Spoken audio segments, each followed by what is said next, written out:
Welcome to my garden. I'm Tony Fulmer. I'm Chalet's Chief Horticulture Officer. For those of you that have been shopping with us for a long time, you've probably seen me for a long time because I've been there for 33 years now. So I'm really honored that someone thought that my garden was special enough that you might be interested in seeing it. So I'm more than happy to share it with you this morning.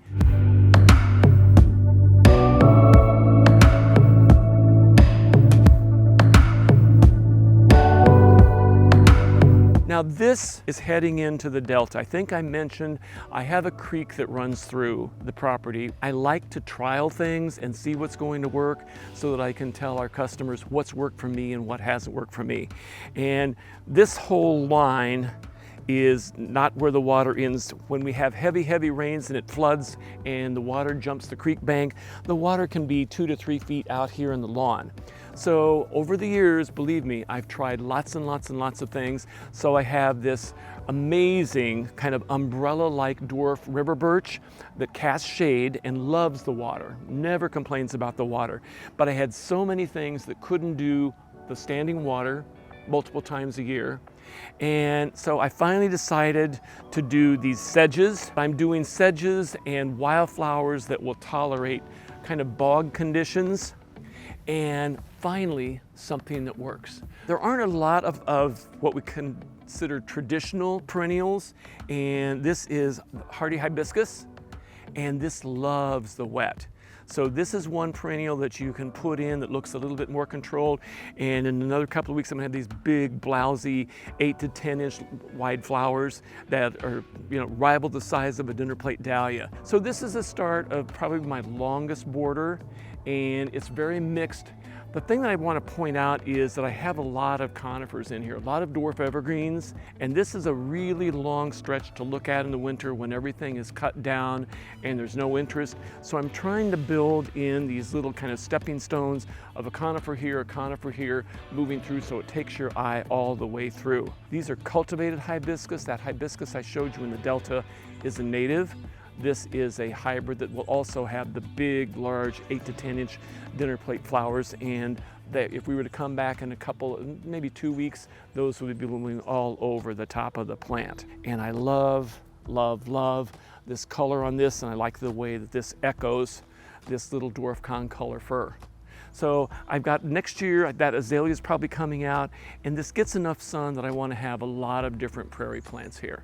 So that's a work in progress. There are all kinds of alliums now that are wildly popular.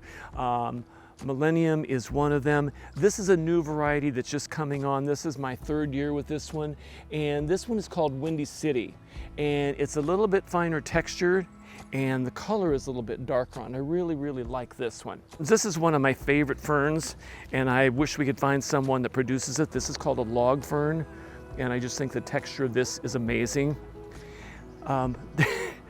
There's a big hole here, and that's because this spring was a rhododendron that was 5 feet tall and 6 feet wide, and you can see that it made its own space here. But it was looking really tired because it's sitting on the root system of this Douglas fir, and it was just pretty much tapped out. So I came out with my shovel to dig it out, but I started cutting it back first so I could get in closer to dig it out. And what I found was the bottom portion of it looked all right. And so I thought, you know what, maybe I can salvage this. So I pruned out a big bale of bad-looking rhododendron stems, and I really got after it with a soil sulfur.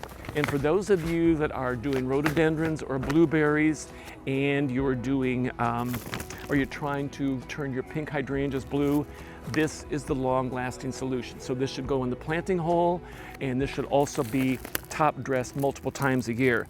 So I've started doing that, and what I cut back, it's really starting, even down the bottom here where it was bare, it's starting to come back.